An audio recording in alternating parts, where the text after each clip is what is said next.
인사는 성도 간의 인사는 아까 우리 유 목사님 해주셨기 때문에 제가 원고에 있지만 패스를 합니다. 원래 파트타임 전도사에게는 설교할 기회가 없거든요, 원래는. 근데 원래 제가 졸업입니다. 졸업이라서 통지표 아시죠? 통지표. 그거 방학하는 날은 엄마한테 갖다 줘야 되거든요. 그래 그것도 한번 갖고 오고 성도님들한테 인사도 한번 하라고 우리 담임 목사님 이렇게 배려를 해주셨어요. 그래 제가 좀 놀랬거든요. 제가 항상 말씀드리지만 설교 다녔으면 제일 놀라는 사람이 접니다. 여기 어딘데 내가 서 있노 싶어요 지금. 그래 아까 저 앉아 있다가 도망가고 싶더라고. 제가 눈길을 지금 줄 수가 없어요. 여저도 저하고 끌끌어온 사람이 있고요. 저도 있거든요. 우리 많아요. 또 뭐 위원회 또 뭐 일하면서도 또 우리 형님 같은 장로님들한테는 제가 좀 많이 하극상도 했거든요. 그래서 하여튼 제가 이렇게 말로 때울 생각은 없습니다. 목사 안수 받기 전에는 제가 제 마음에 끌끌어오신 분은 진심으로 용서를 구해야 안 되겠습니까? 그냥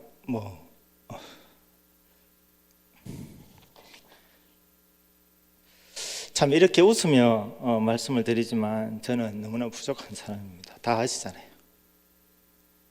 집사로 있을 때 때로는 또 일한답시고 장로님들한테 인상도 한 번씩 써가면서 또 자기 주장을 펴기도 했는데 지금 이렇게 서고 보니까 참 그게 너무 죄송하더라고요. 그럼 미력 하나마 우리 담임 목사님 또 여러 가지 교회 사역을 맡겨주셨는데 제가 최선을 다해서 배려해 주심에 은혜 갚고 또 몸된 교회에 필요한 사람으로 할 수 있도록 최선을 다하겠습니다. 항상 우리 어머님 같은 우리 권사님들 항상 응원해 주시거든요. 그 힘입어서 오늘도 이렇게 썼습니다. 그리고 또 우리 교역자, 우리 남자 부교역자 중에서는 내가 나이가 제일 많습니다. 그런데 서일은 제일 꼴찌라요. 최복기 전사 저 선배거든요. 학교는 동기인데 이명희 전사님하고 손수연 선사는 우리 한 교실에서 공부했고, 그래서 오늘 설교한다고 얼마나 막 격려하는지 참 여러모로 많이 감사드립니다. 그리고 오늘 설교 다 준비 다 드렸는데 우리 형님 장로님들이 밥 먹으러 가자 하면서 격려한다 하면서 오락해갖고 한 3시간 잡혀 있었거든요. 그래서 설교가 끝에 조금은 희미하지 싶어요. 그래, 이해해 주시기 바랍니다. 그리고 언제나 기도해 주시는 우리 사랑하는 어머님과 우리 가족들 감사합니다. 이런 큰 사랑을 받으며 오늘 이 자리에 섰으니까 한번 5년 동안 신학했는 거 열심히 한번 증거해 보도록 하겠습니다. 할렐루야. 아무리 생각해도 할렐루야가 어색해요 이게 지금. 오늘 본문을 보면 언제나 그렇듯 예수님께서 많은 무리들 앞에 복음을 전가하십니다. 그때 어떤 율법 선생이 손 들고 예수님 질문 하나 해도 되겠습니까? 이렇게 합니다. 하십시오 하니까 저는 율법 선생인데요, 어떻게 해야 영생을 얻을 수 있습니까? 이렇게 묻습니다. 수준 있는 질문입니다. 이거 우야마 돈 봅니까? 우야마 빨리 승진합니까? 우야마 우리 서울대학교 보냅니까? 묻지 않고 어떻게 해야 영생을 할 수 있습니까? 율법 선생님답게 수준 있는 질문을 합니다. 그러니까 예수님께서는 이렇게 하십시오 하고 적답을 하시지 않으시고 율법 선생님이니까 그 사람의 질문자의 전문성을 살려줍니다. 그래서 오히려 예수님이 다시 물어주세요. 그분한테 선생님 당신은 율법 선생이니까 하나님의 율법에 대해서 잘 아시잖아요. 그러면 구약 성경의 하나님의 말씀에는 어떻게 적혀 있고 당신은 그걸 어떻게 해석하고 깨달아서 다른 사람에게 가르칩니까? 이렇게 다시 물으신 거예요. 그때 율법 선생이 이렇게 대답합니다. 내 마음을 다하며 목숨을 다하며 힘을 다하며 뜻을 다하여 주 너의 하나님을 사랑하고 또한 내 이웃을 내 자신같이 사랑하라 하였나이다. A뿔입니다. A뿔. 이렇게 말하면 퍼펙트한 거예요. 왜 그런가 하면 이 말씀을 마가복음에 예수님이 그대로 말씀을 하셨거든요. 근데 어떻게 마가복음은 그 당시 아직 기록되지도 않았을 건데 어떻게 알았을까요? 그러니까 해석은 같이 했다는 겁니다. 예수님이 율법을 내신 분이거든요. 성자 하나님이시니까 퍼펙트하게 A뿔에 대답을 했습니다. 그러니까 주위에 있던 사람들이 많이 박수를 치지 않았겠어요? 와, 율법 선생님이 다르긴 다르네. 이렇게 현장의 분위기가 돌아가고 있습니다. 지금 이에 예수님이 율법 선생에게 한 말씀을 더 합니다. 율법 선생님, 지금 말씀하신 대로 당신 말씀이 옳습니다. 그리고 당신이 말씀한 대로 가서 행하십시오. 그러면 영생을 얻을 것입니다. 이렇게 이야기가 끝나는 것 같은데 이 율법 선생이 기분이 좀 업이 됐잖아요. 하면서 이제 인정도 받았고 주위에 사람도 많고 그래서 여기서 끝나면 좋겠는데 질문을 하나 더 해요. 그 질문이 뭔가 하면 예수 선생님, 그러면 이웃을 내 몸과 같이 사랑하라 할 때에 그 이웃은 구체적으로 누구를 말합니까? 라고 질문을 하나 더 하는 겁니다. 예수님께서는 이번에도 즉답을 하지 않으시고 선한 사마리아인의 이야기를 예로 들어서 말씀해 주십니다. 오늘 읽지는 않았는데요, 내용을 제가 말씀을 드리겠습니다. 어떤 사람이 성전이 있는 예루살렘에서 꽤 큰 도시인 여리고로 내려가다가 그만 강도를 만났거든요. 강도를 만나서 급한 죽게 되었는데 그 옆을 제사장과 레위인이 지나가게 되었습니다. 이 제사장과 레위인의 행선지가 성경에 나오지는 않지만 아마도 이 사람들의 직업은 성전에서 제사를 드리고 또 성전을 봉사하는 사람들이니까 성전에서 예배를 드리고 제사를 드리고 집으로 내려가고 있는 길인 것 같아요. 그런데 모른 척 했거든요. 뭐 이유가 있겠죠. 여러 가지 이유가 있는데 애들 말로 쌩 까고 내려가 버렸어요. 그런데 조금 있다가 사마리아 사람이 또 지나가는 거예요. 사마리아 사람은 옛날에 구약시대에는 이스라엘 민족이었지만 바벨론 포로를 갔다 오고 난 다음부터는 유대 민족, 이스라엘 민족으로 취급받지 못하는 민족이었어요. 그 사람이 지나가다가 이 사람은 다른 거예요. 그 강도 만난 사람을 보자마자 자기가 갖고 있던 포도주와 기름을 가지고 응급 조치를 하는 거예요. 소독도 하고 또 자기가 타고 왔던 그 나귀에 태워서 제일 가까운 여관으로 이 환자를 데리고 갑니다. 데리고 가서 간호를 밤새 하고 그다음에 이 사람도 행선지가 있었을 거 아닙니까? 다음 날 자기 목적지를 향해서 가려고 그러니까 발걸음이 잘 안 떨어졌는 것 같아요. 그래서 어떻게 했는가 하면 여관 주인에게 2달치의 여관비를 주면서 좀 돌봐주세요. 제가 볼일을 다 보고 올 때에 돈이 혹시 더 들어갔으면 또 여관비가 또 오바됐으면 제가 정산해 드릴게요. 이렇게 하고 길을 떠난다는 이야기입니다. 이 이야기를 예수님이 이 율법 선생에게 들려주고 정답을 말하지 않고 이 율법 선생에게 다시 묻습니다. 율법 선생, 제 이야기 잘 들었죠? 대답 뭐예요? 껄끄럽군요. 벌써 이겁니다. 잘 들었으면 율법 선생이 저에게 질문했는데 당신이 생각할 때는 누가 이 강도 만난 사람의 이웃인 것 같습니까? 하고 거꾸로 물어버렸어요. 그러니까 이 사람이 대답을 금방 못해요. 못하고 눈치를 한 번 더 예수님이 주니까 자비를 베푼 자입니다. 이렇게밖에 못해요. 정답 아닙니다. 정답은 사마리아 사람입니다. 이래야 되거든요. 그러니까 자기가 자존심이 좀 상하잖아요. 같은 유대인인데. 그래서 자비를 베푼 자입니다. 여러 개밖에 간접적으로밖에 대답을 못해요. 만약에 이 사람이 성경에 나와 있지 않지만 예수님의 말씀을 듣고 자기의 잘못을 깨달았다면 예수님, 선한 사마리아인이네요, 이렇게 정확하게 대답했을 건데 그런 모습이 보이지 않습니다. 이 말씀에서 예수님이 그 율법사에게 가르치고 싶은 것은 이웃이 누구냐 하는 문제입니다. 이 율법 선생은 하나님의 율법을 환히 다 외우고 있습니다. 사실은 이 사람들은 어릴 때부터 율법을 외웁니다. 거기다가 선생이니까 얼마나 일반 유대인들보다 더 성경에 대해서 잘 알겠어요. 외우고 있었지만 오늘 본문을 보면 확실한 건 텍스트 글씨는 외울 수 있었어도 이 율법을 주신 하나님의 마음은 몰랐는 것 같아요.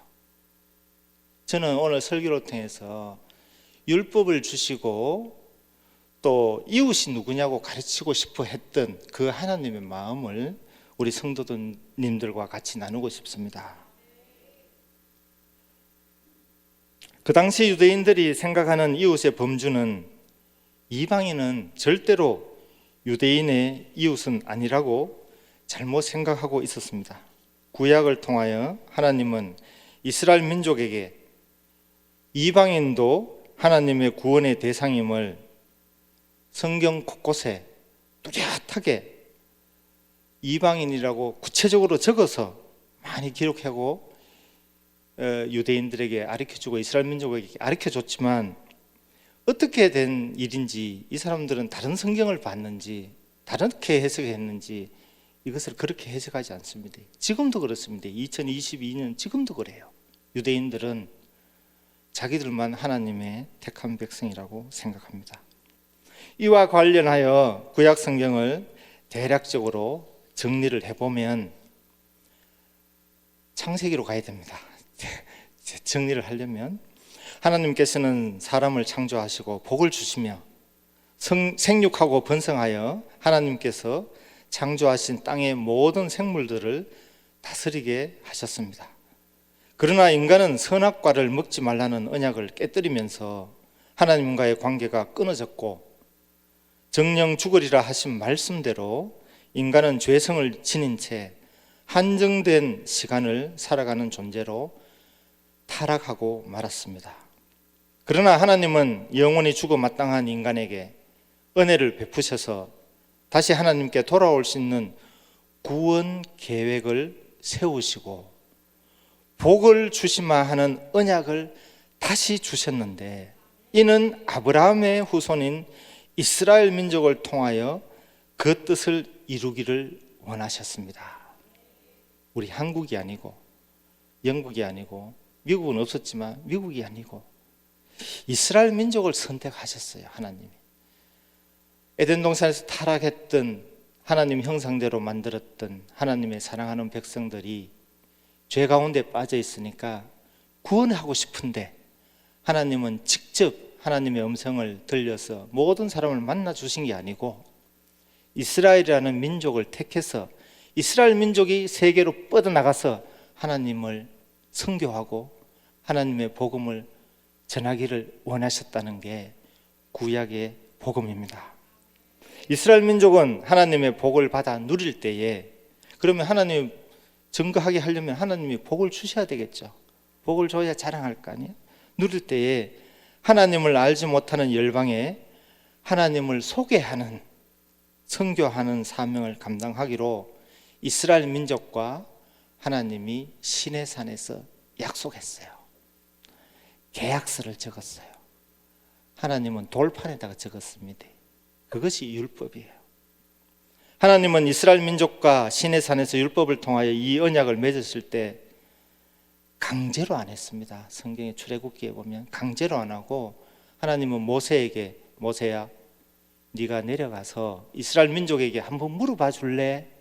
내가 이렇게 해서 세상을 구원할 계획을 이스라엘 민족 너희들하고 시작하고 싶은데 할 용의가 있는가 한번 물어보래요. 물어보니까 회의를 하고 하니까 일제히 성경에 그렇게 기록되어 있습니다. 일제히 그렇게 하겠다고 응답을 합니다. 이스라엘 민족이 자발적으로. 그러면 책임이 있는 거죠. 나중에 실탁하는 사람 하나님은 억지로 안 했기 때문에 하려고 계약서 적을래 해갖고 적었기 때문에 책임이 있는 거예요. 책임이 있는 대신에 하나님은 또 끝까지 책임집니다. 끝까지 책임져요. 버리잖아요. 이런가 하면 상호 계약자이기 때문에. 그렇게 하면서 주었던 하나님의 말씀이 출애굽기 19장 5절 6절에 나와 있습니다. 제가 읽어드리겠습니다. 세계가 다 내게 속하였나니 너희가 내 말을 잘 듣고 내 언약을 지키면 너희는 모든 민족 중에서 내 소유가 되겠고 너희가 내게 대하여 제사장 나라가 되며 거룩한 백성이 되리라. 이게 율법을 주고 계약할 때 하나님이 단서를 단 조항이에요. 하나님 꼼꼼합니다. 그냥 지키면 지키려고 말라고 아니고 저 단서를 딱 달았다니까요. 그리고 하나님은 자기께 돼야 씁니다. 저게 돼 있죠. 내 말을 잘 듣고 내 언약을 지키면 너희는 모든 민족 중에서 내 소유 내게 되겠다 그래요. 언약을 지켜야 내게 되는 거예요. 하나님은 내게 안 되면 하나님께 안 되면 안 씁니다. 사람이 아무리 많아도 80억이 돼도 하나님께 아니면 하나님은 안 써요. 여기서 제사장 나라의 역할이라는 것은 이스라엘 민족이 하나님을 모르는 사람이나 민족들과 하나님 사이에서 이스라엘 민족이 가운데 딱 서야 되는 거예요. 서서 그들을 이스라엘 민족은 자기들의 율법을 가지고 선교적인 삶을 살아내므로 해서 자기들이 율법을 가지고 거룩하게 살면 하나님은 복을 주시려고 약속을 했으니까 복을 주면 옆에 지나가던 민족 또 옆에 원수되었던 사람들이 묻는단 말이에요. 이스라엘 민족이여 당신들은 어떻게 그래 복을 받았습니까? 하고 묻거든. 누구를 소개하라고요? 하나님을 소개하라고. 이게 이스라엘 민족의 사명이에요.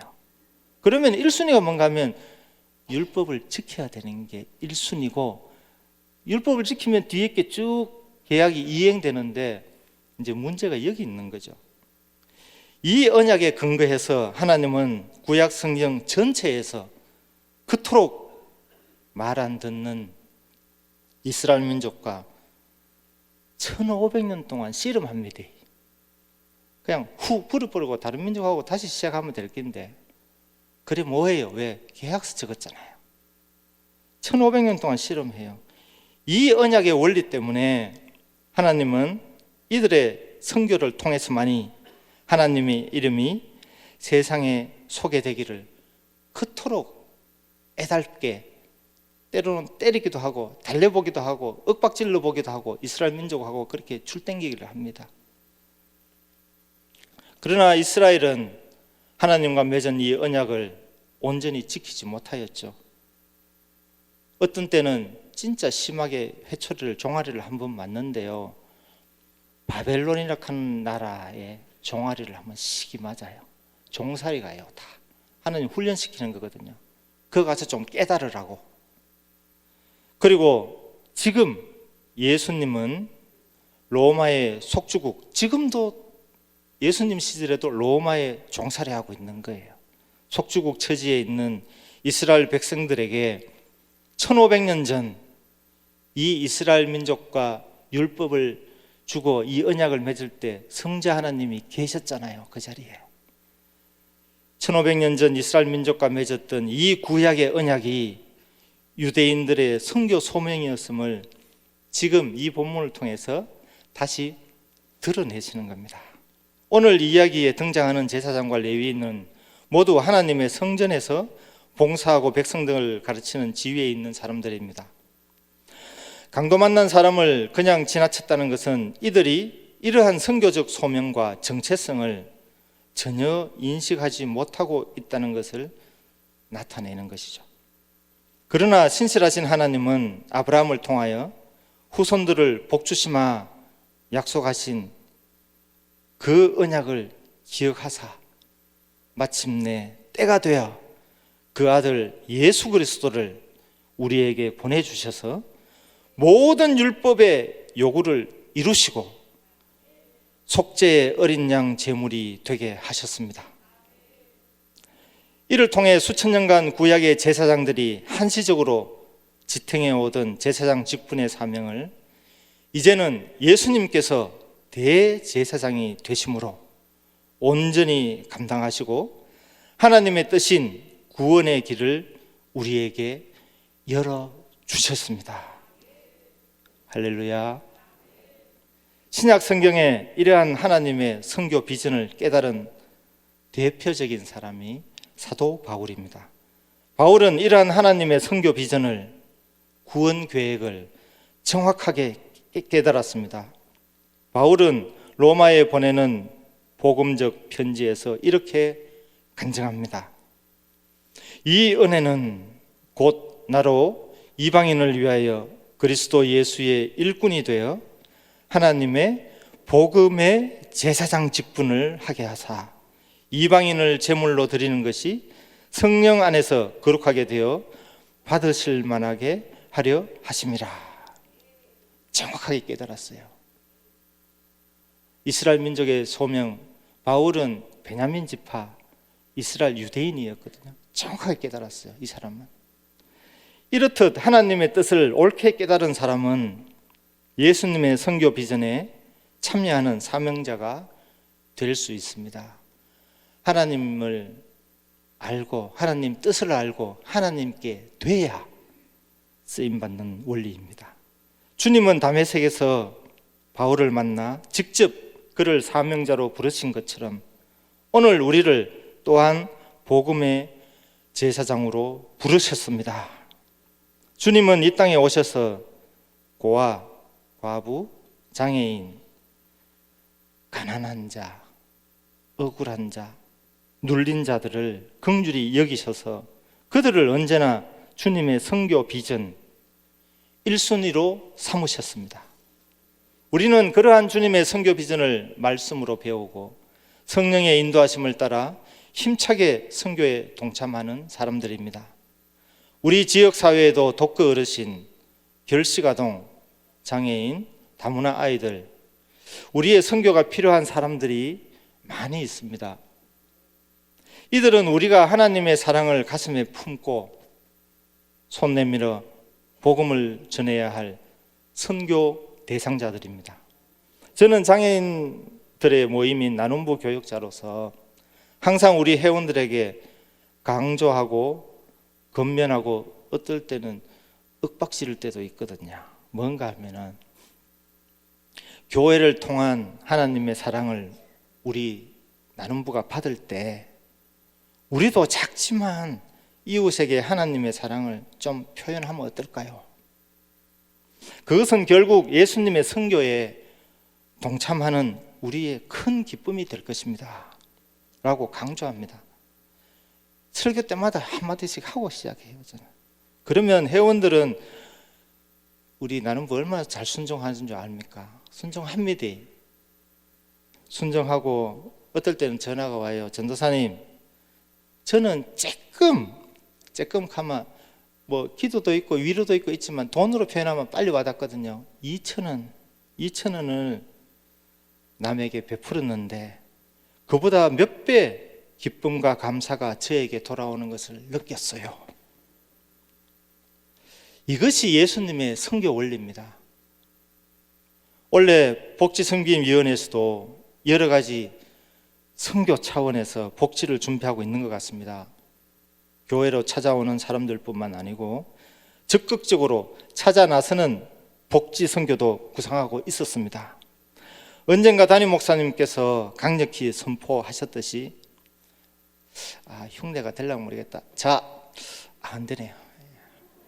목사님 자학하고 시작하면 이게 진짜 중요한 말 할 때거든요. 저도 졸다가 시작하면 눈 번쩍 뜨는데 형님 안 됩니다. 자, 교회는 언제나 선교적이어야 하고 선교는 언제나 적극적이고 공격적이어야 합니다 라는 말씀에 이것이 예수님의 선교 비전과 일치하는 우리 모두의 선교 비전이라는 것을 알 수 있습니다. 하나님은 모든 사람들이 하나님을 알아 구원받기를 원하십니다. 모든 사람들이. 그리고 그 선교 현장에 영광스럽게도 먼저 믿은 우리를 앞장 세워 주셔서 예수님의 선교 비전을 이루어 가게 하십니다. 사랑하는 성도 여러분, 예수님은 하나님의 뜻을 이루시기 위해 십자가의 어린 양으로 제물이 되어 주셨습니다. 이 세상에 이보다 더 큰 선교가 있었을까요? 이보다 더 큰 위대한 선교가 있을까요? 그리고 우리는 그 예수님의 선교를 통해 이미 구원받은 백성입니다. 구약의 제사장들은 동물의 피를 가지고 한시적으로 백성들의 죄를 씻는 제사를 드렸지만 우리는 영원한 대제사장 되시는 주님의 거룩한 보혈을 통해 단번에 영원한 죄 사함을 받은 사람들입니다.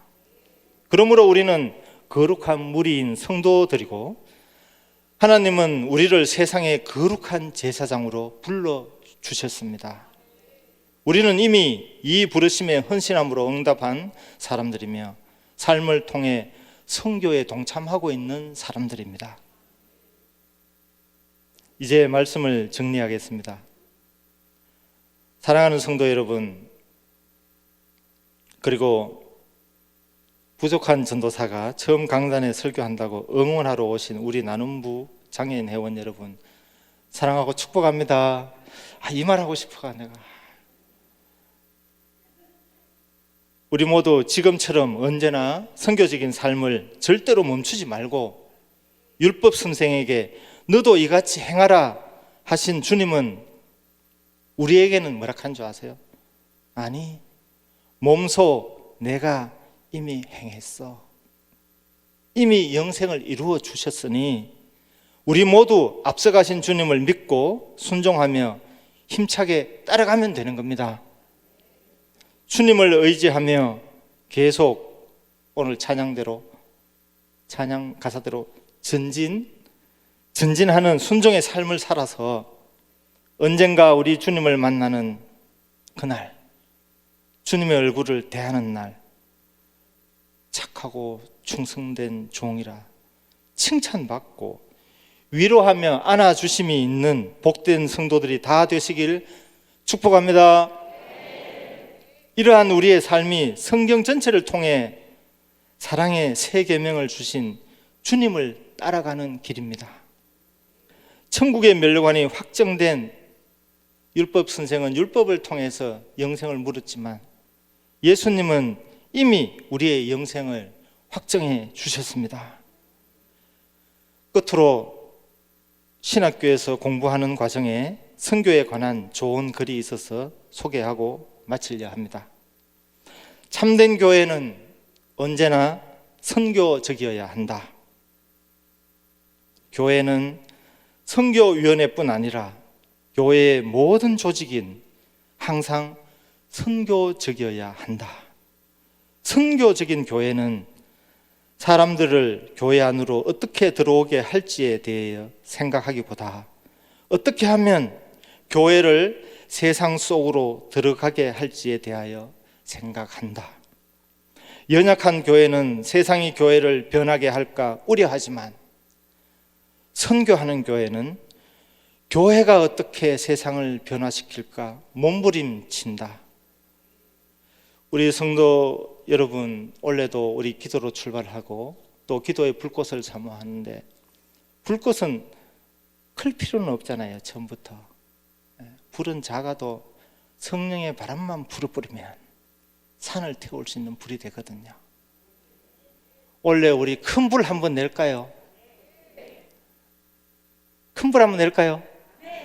예, 우리 담임 목사님 불집회 주셨으니까 우리 동네마다 있는 불씨를 살려서 성령의 불로 불씨를 살려서 구미를 태우고 성령으로 태우는 겁니다. 진짜 불 지르지 마시고 구미를 태우고 하나님의 선교 비전인 우리를 앞장 세우셔서 전도하라고 하는 그 삶의 현장에서 율법을 뛰어넘는 사랑의 계명을 가지고 살아갈 때 하나님의 소원이잖아요.